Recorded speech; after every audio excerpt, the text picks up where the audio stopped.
A poem for Gus, who always said the wedding was a bad idea. Our father never hit us kids, at least not very hard, before the day my brother said with teenage disregard that he'd be dead before he'd see a wedding in our yard.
Father made him come, of course, but Gus stood far apart, just flew his kite and bottled up the storm inside his heart.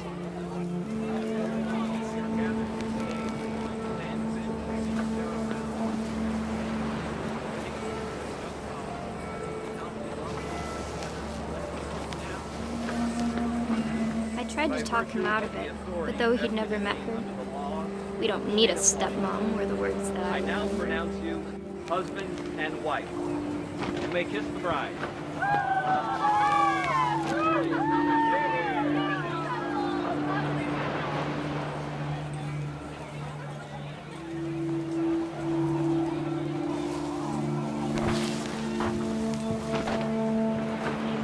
When the time for photos came, Dad ordered him to come here.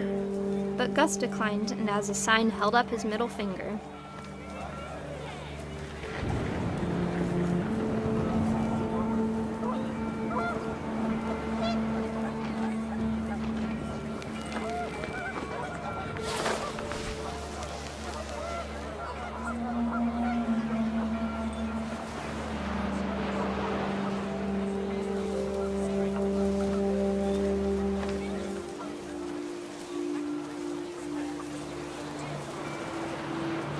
The wind picked up, and panicked geese appeared and quickly went.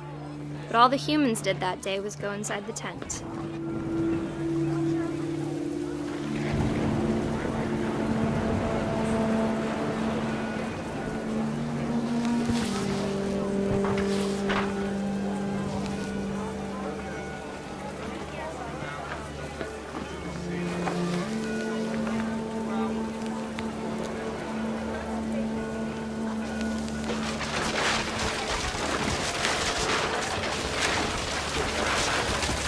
The rain came down in buckets then, but no one seemed afraid that nature might destroy the tent our dad had crudely made.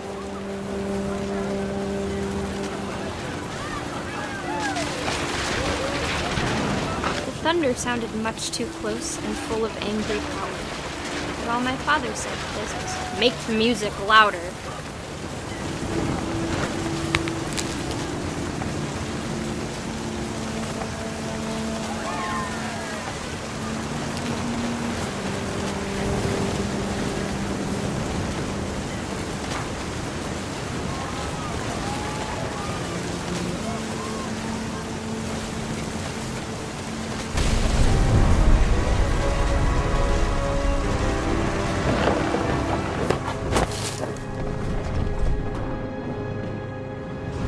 I wish that I could truly say I thought about you on that day. Out there on the beach alone, just you, the wind, the sea, and foam.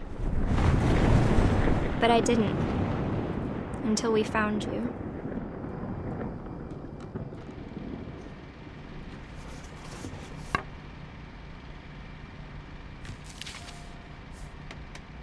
She never talked about him, but Mom told me once if I was a boy, they were going to name me Gus.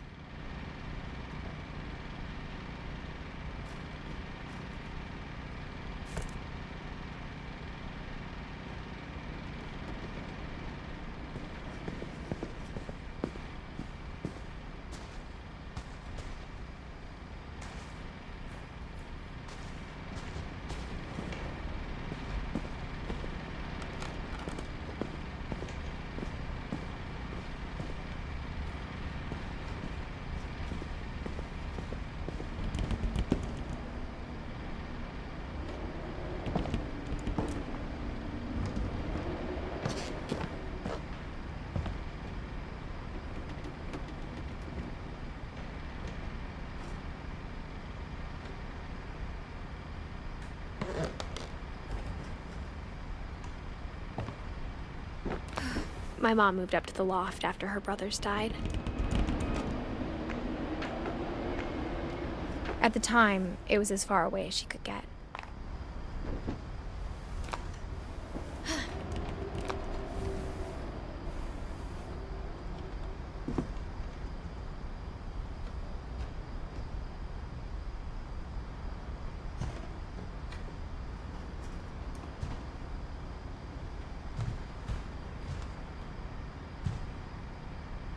She spent a summer building houses in Calcutta, where she met my dad, Sanjay.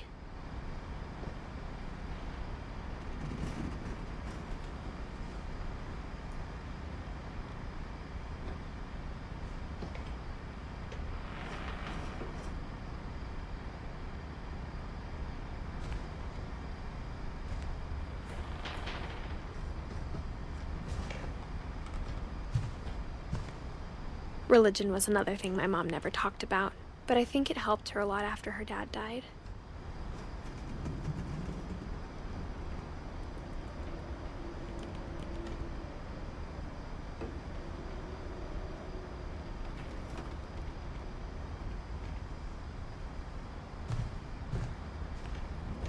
My mom moved to India a week after graduation and got a job teaching English. Louis was born a year later.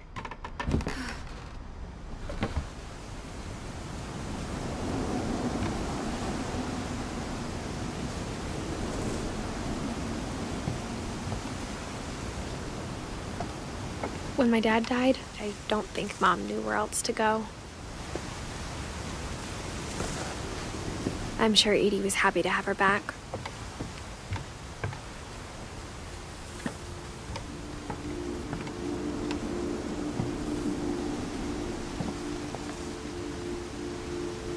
The house had to get a little bigger, but Edie was used to that.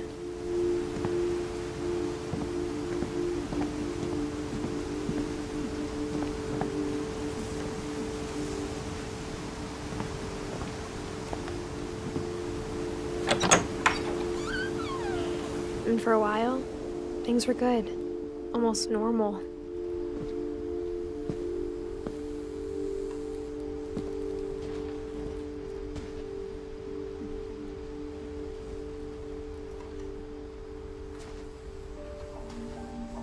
But it didn't last.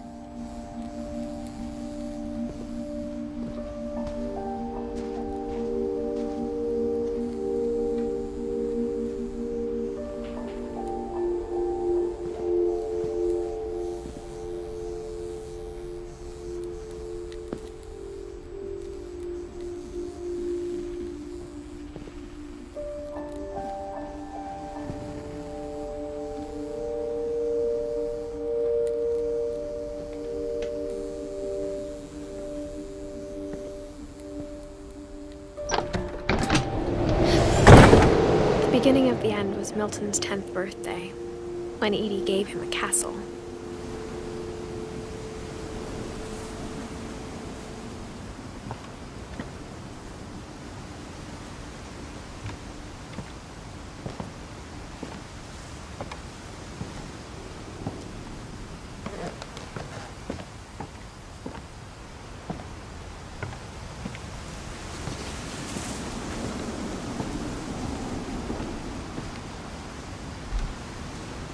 After Milton disappeared, the only thing he left behind was a room full of paintings.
Everyone always told me to stay out of Lewis's room, except Lewis.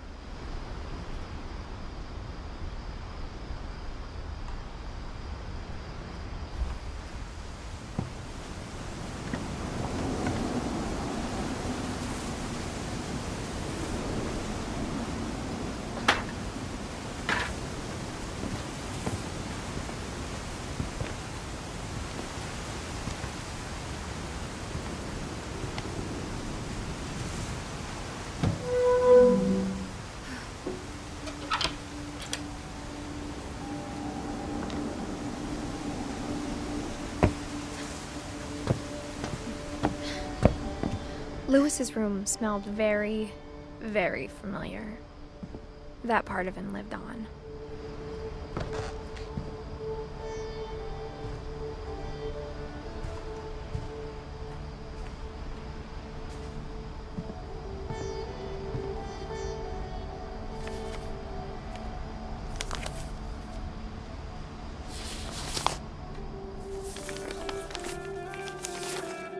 Dear Mrs. Finch, as Lewis's psychiatrist, I can understand your desire for an explanation. As I see it, the trouble began in January, shortly after we convinced your son to seek treatment for substance abuse. Newly sober, I believe Lewis first noticed the monotony of his daily life.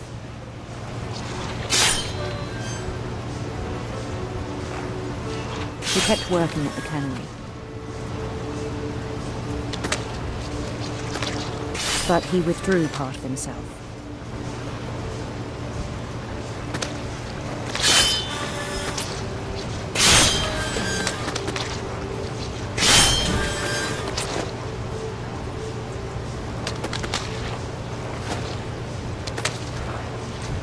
In our sessions, I saw the same behavior.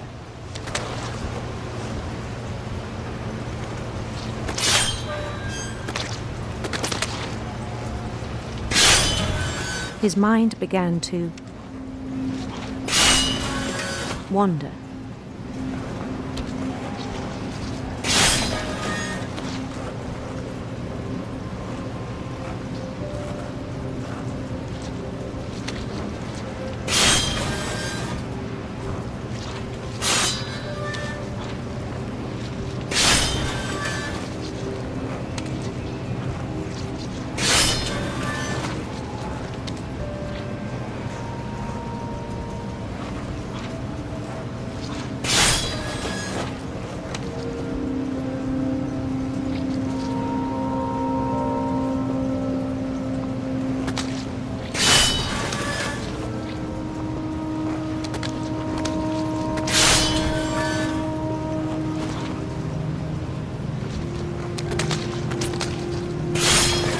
I asked him to describe it.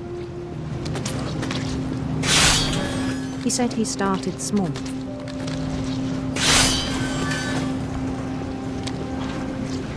Imagining a labyrinth.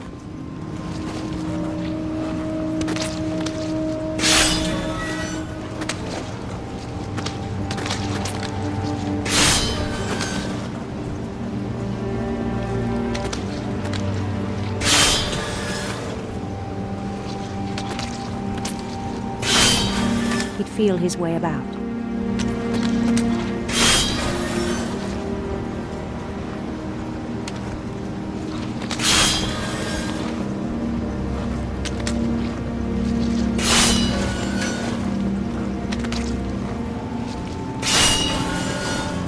Then something moved.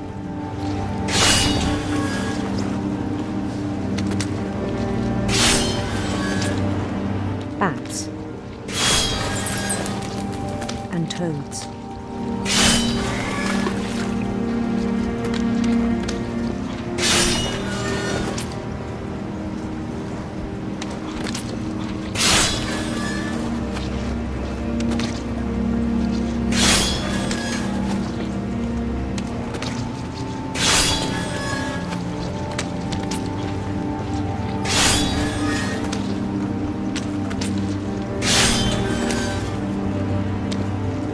Things that have not names.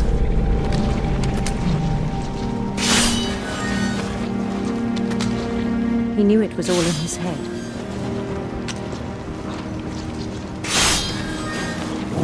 but he took it very seriously. I had hoped he'd find himself.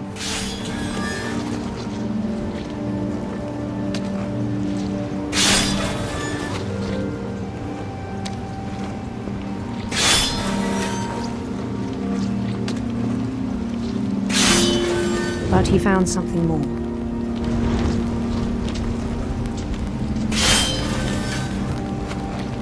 I worried about him then. Daydreaming at the cannery.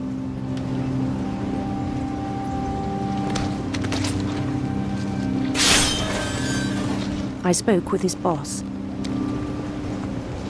But he said Lewis had become a model employee. Methodical, tireless, focused. Like a whole new Lewis. So I let him go on.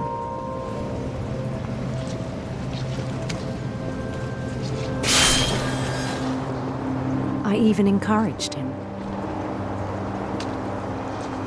It seemed very promising at first. He told me he'd made a new friend.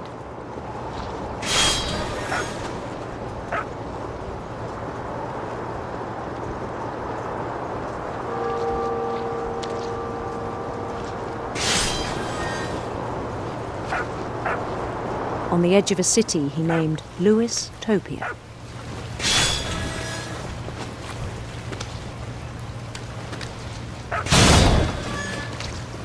He built the city up slowly, brick by brick.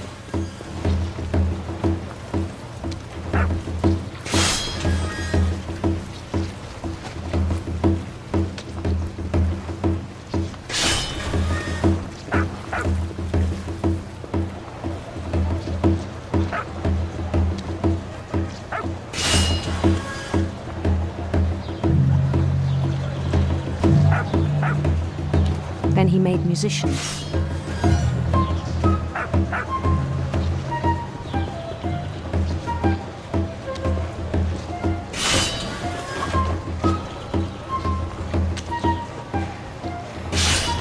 And songs for them to play.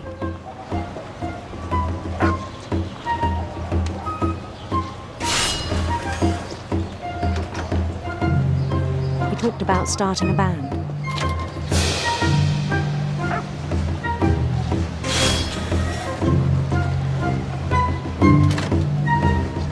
He was always humming something. Every day his imagination grew stronger.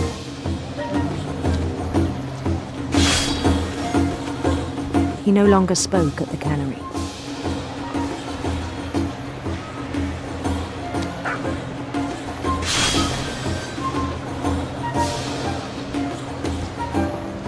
But his chopping was as reliable as ever. Then one day it struck him that all the cheering crowds, even the stones under his feet, are all in his imagination.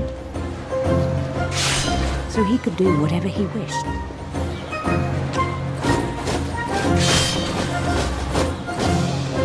He held an election for mayor. And he won. They begged him to stay, but his mind was already wandering. It became a game for him.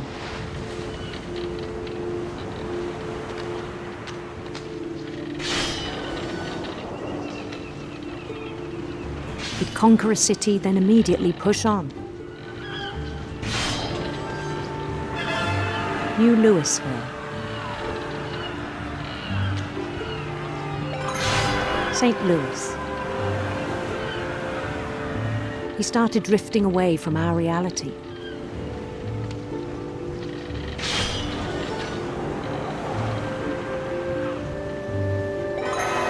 Minneapolis. Until one day he forgot to go home from the cannery. Even as his mother pleaded with him, part of Louis kept sailing on.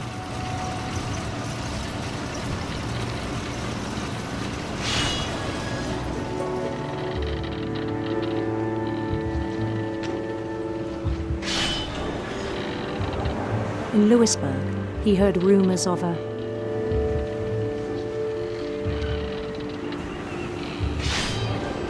handsome queen.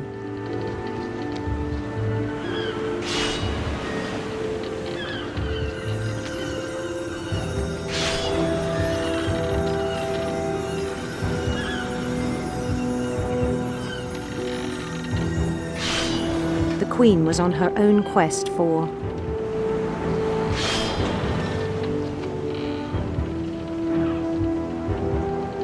radiant rainbows.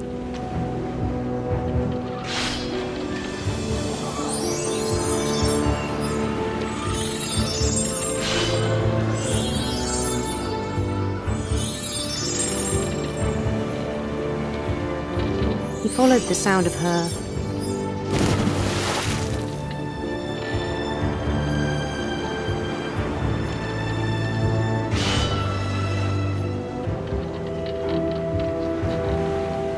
electric sitar.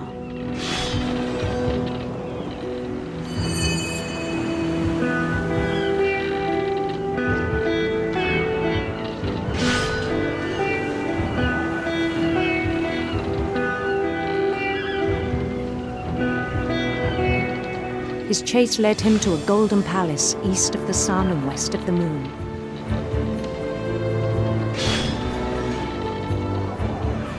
Even then, his logic remained sound.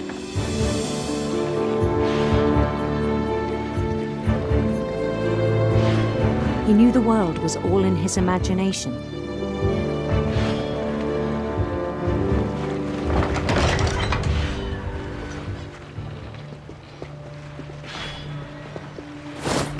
But he was so proud of having created it.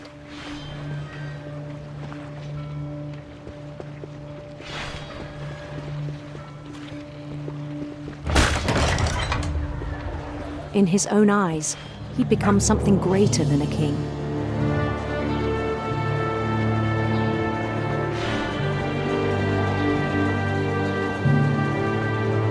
For someone who'd never known success in the real world, I think it was overwhelming. And then it struck him that the real Louis was not the one chopping salmon, but the one climbing the steps of a golden palace.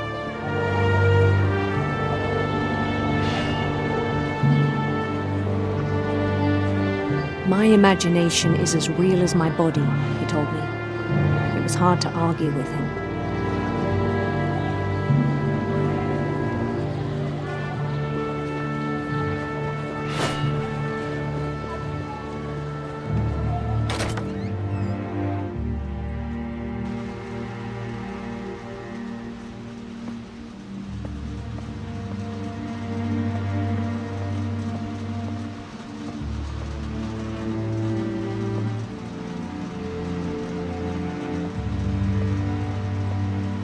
Began to forget the world we know.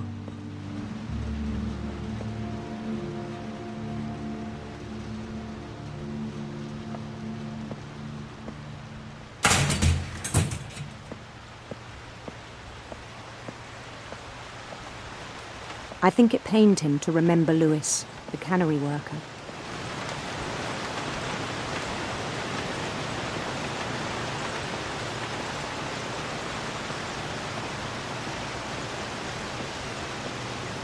He began to despise the man with a royal contempt.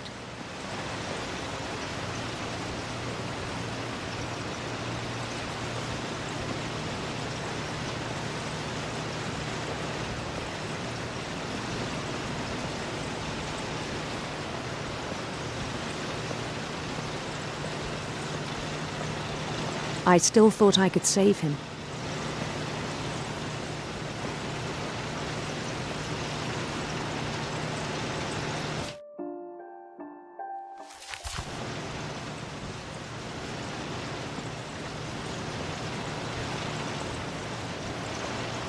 Even after he said he was being crowned king over all the lands of wonder.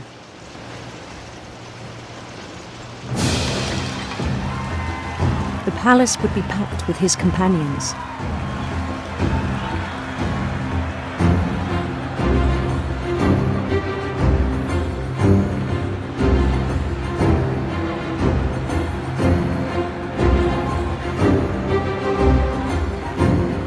the wise Calico who had insisted on advising them.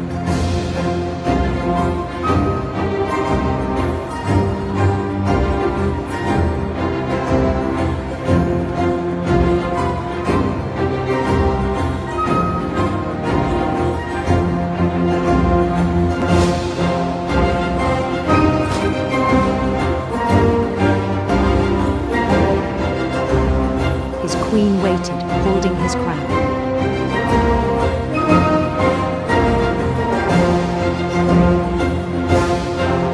There was only one thing left to do.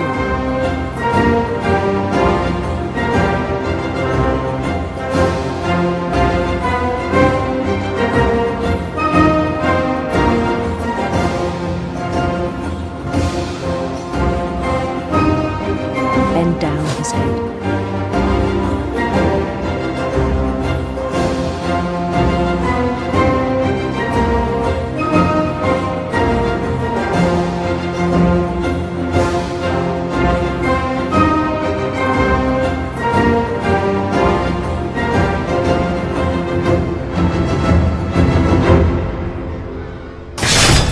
And the rest I think you know. Mrs. Finch, your son was a kind man who will be missed by all of us who knew him.